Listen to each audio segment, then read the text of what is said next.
الحمد لله رب العالمين والصلاة والسلام على رسوله الأمين وعلى آله وأصحابه أجمعين أما بعد أعوذ بالله من الشيطان الرجيم بسم الله الرحمن الرحيم ولا تنكحوا ما نكح آباؤكم من النساء إلا ما قد سلف إنه كان فاحشة ومقتا وساء سبيلا. اللہ رب العالمین سورہ نساء کی آیت نمبر 22 میں فرماتے ہیں وَلَا تَنْكِحُوا مَا نَكَحَ آبَاؤُكُم مِّنَ النِّسَاءِ، اے لوگو تم ان عورتوں سے نکاح مت کرو جس سے تمہارے والد نے جس سے نکاح کیا، إِلَّا مَا قَدْ سَلَفَ، مگر اس سے پہلے یہ چیز گزر چکی ہے. إِنَّهُ كَانَ فَاحِشًا، بے شک یہ چیز بہت بری ہے، وَمَقْتًا، اور اللہ کے نزدیک ناپسندیدہ ہے، وَسَاءَ سَبِيلًا، اور ایک برا راستہ ہے. اللہ رب العالمین نے اس آیت کریمہ کے اندر یہ بات بیان کی کہ کسی بھی آدمی کے لیے یہ جائز نہیں ہے کہ اگر اس کے والد کسی عورت سے ان کا نکاح ہوا اور والد کے انتقال کے بعد اب اس کے اولاد کے لیے جائز نہیں ہے کہ وہ اس عورت کے ساتھ نکاح کرے. اب یہاں پر دو چیزیں ہیں. پہلی چیز، اگر والد کی اس عورت کے ساتھ مباشرت ہوئی یا نہیں ہوئی، نکاح ہوا لیکن تعلقات نہیں تھے، نکاح ہوا لیکن تعلقات نہیں تھے، نہ والد اس عورت کے پاس جاتا تھا نہ اس سے ہم بستری کی تھی.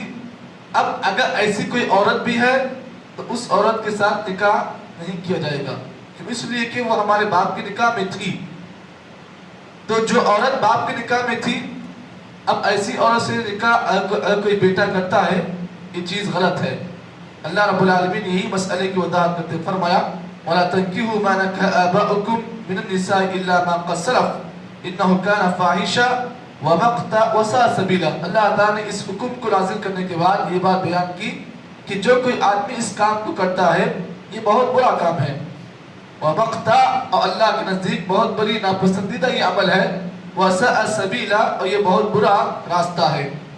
اب یہاں پر اس مسئلے میں سمجھنے کے لیے ہم اللہ کے نبی صلی اللہ علیہ وسلم کی ایک حدیث سے گفتگو کریں گے، جس سے یہ بات آپ کو معلوم ہوگی کہ اگر کوئی آدمی ایسا کام کرتا ہے تو نبی اکرم صلی اللہ علیہ وسلم نے اس آدمی کے لیے کیا حکم نازل کیا.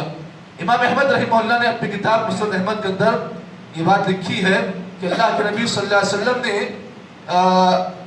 حضرت براء ابن عازب رضی اللہ عنہ جو بڑے مشہور صحابی ہیں، حضرت براء ابن عازب کے بارے میں آپ نے فرمایا کہ ان کے چچا حارث بن عمر کو ایک ایسے آدمی کو قتل کرنے کا اللہ کے نبی صلی اللہ علیہ وسلم نے حکم دیا.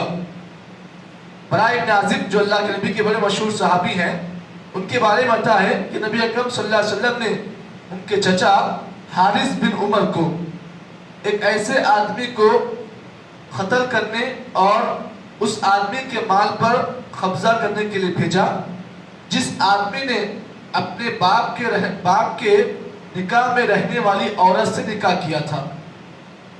اپنے باپ کے نکاح میں رہنے والی عورت سے اس نے نکاح کیا تھا.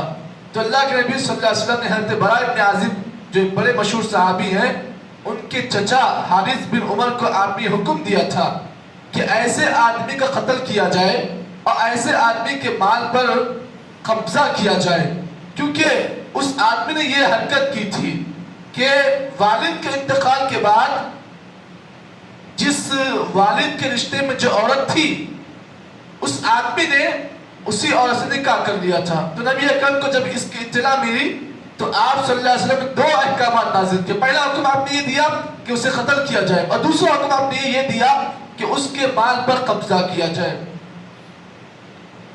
اب یہاں پر اس سلسلے میں مفسر قرآن، بہت ہی مشہور مفسر قرآن جن کا نام حافظ ابن کثیر ہے، جن کی تفسیر بڑی مشہور ہے، تفسیر ابن کثیر، تفسیر کی بڑی مشہور کتاب ہے.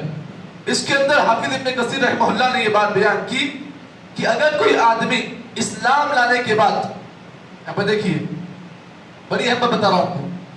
अगर कोई आदमी इस्लाम लाने के बाद अगर ऐसी हरकत करता है तो पहला हुक्म ये बयान किया इमाम इब्न कसीर ने कि वो आदमी मुर्तद हो जाता है। अगर कोई ऐसा काम करता है जो बाप की निकाह में रहने वाली औरत के साथ निकाह कर लेता है या शादी कर लेता है या ताल्लुकात जोड़ता है, तो फिर उसका हुक्म ये है कि वो आदमी मुर्तद हो जाता है। दूसरा हुक्म ये है कि उस आदमी का कत्ल किया जाएगा, ये दूसरा हुक्म है। और तीसरा हुक्म ये है कि उस आदमी के माल पर कब्जा कर दिया जाएगा, यानी उस आदमी के माल पर कब्जा होगा। ये 3 हुक्म है। पहला हुक्म, उस आदमी को कत्ल किया जाएगा। दूसरा हुक्म, वो आदमी मुर्तद हो जाएगा। और तीसरा हुक्म ये है कि उस आदमी के माल पर कब्जा किया जाएगा। चलिए अब यहाँ पर ये चीज देखिए, आप इस आयत में आप गौर करें। अल्लाह रब्बुल आलमीन ने फरमाया वला तनकिहू मा नका आबाकुम मिन निसा इल्ला मा क़द सलफ इन्नहु काना फाहिशा। देखिए अल्लाह ताला इस आयत में 3 हुक्म नाज़िल किए। पहला हुक्म क्या है? इन्नहु काना फाहिशा, ये चीज बुरी है। अब सोचिए कि जो चीज रब की निगाह में बुरी है तो क्या वो लोगों के निगाह में वो चीज अच्छी हो सकती है? देखिए एक आदमी है, अब जिस बाप ने जिस औरत के साथ रिश्ता उसका कायम था, रिश्ते के लिहाज से वो भी हमारी माँ होती है, क्या कोई आदमी अपनी माँ के साथ निकाह कर सकता है? इसीलिए अल्लाह के नबी सल्लल्लाहु अलैहि वसल्लम की बीवियों के बारे में खास तौर पर यह हुक्म आया है। आप जानते हैं ना, अल्लाह के नबी की जितनी बीवियां हैं ये इस उम्मत की माएँ हैं। हम उन्हें उम्महातुल मुमिनीन के नाम से जानते हैं।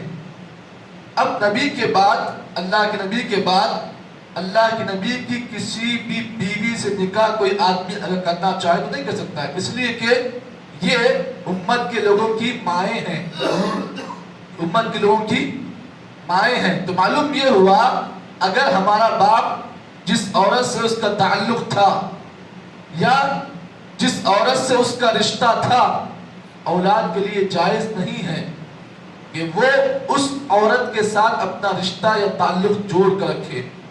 अब यहाँ पर 2 बातें मैंने आपको बताई। हमारे वालिद ने निकाह किया था लेकिन हम बिस्तरी नहीं की थी, ना उससे कोई ताल्लुक था, सिर्फ निकाह किया था।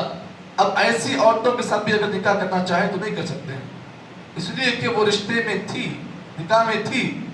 अब ये अलग बात है कि हम बिस्तरी हुई या नहीं हुई, लेकिन ऐसी औरतों के साथ निकाह नहीं किया जाएगा। अब अगर कोई आदमी इस्लाम लाने के बाद ऐसा काम करता है तो 3 बातें आपको बताई गई। या तो वो आदमी मुर्तद हो जाएगा, तो उस आदमी के माल पर कब्जा किया जाएगा, और तीसरा हुक्म ये है कि उस आदमी का कत्ल किया जाएगा अगर इस्लामी हुकूमत कायम हो। इस्लामी हुकूमत के कायम होने के बाद ऐसा कोई काम आदमी करेगा तो उस पर 3 अहकामात नाजिल होते हैं। तो अल्लाह रब्बुल आलमीन इस आयत में ये बात बयान की, इन्नहु काना फाहिशा, ये चीज बुरी है। व मख्ता, और मख्ता कहते हैं अल्लाह रब्बुल आलमीन की नाराजगी को। अगर कोई आदमी ऐसा काम करता है तो ऐसा शख्स अल्लाह की नाराजगी का हकदार बन जाता है। और तीसरी चीज वसअ सबीला, और जो आदमी इस रास्ते पर चलता है ये रास्ता बहुत बुरा है। आगे की आयत में अल्लाह रब्बुल आलमीन ने तकरीबन 18 रिश्ते बयान किए हैं। 18 ऐसे रिश्ते हैं जो बास निस्बती हैं, बास ससुराली है, बास रसाई है। इन 3 रिश्तों को अल्लाह हटा है, तकरीबन 18 ये रिश्ते होते हैं, निस्बती, रसाई और ससुराली। ये 3 रिश्ते जिनकी तकरीबन 18 किस्में हैं, अल्लाह ने एक ही आयत में इन 18 रिश्तों को अल्लाह ताला ने एक के बाद एक अल्लाह ताला ने हराम किया है। अब ऐसे रिश्तों के साथ कोई आदमी अगर शादी करता है तो फिर इसका हुक्म क्या है? आगे की आयतों में अल्लाह रब्बुल आलमीन ने इसकी वजाहत की है। अल्लाह रब्बुल आलमीन से दुआ है कि अल्लाह ताला हमें और आपको जितनी बातें बयान की गई हैं अल्लाह सही माने में अमल की तौफीक अता फरमाए। सुब्हानल्लाहि बिहम्दिही, सुब्हानकल्लाहुम्मा बिहम्दिक, अशहदु अल्ला इलाहा इल्ला अंत, नस्तगफिरुका व नतूबु इलैक।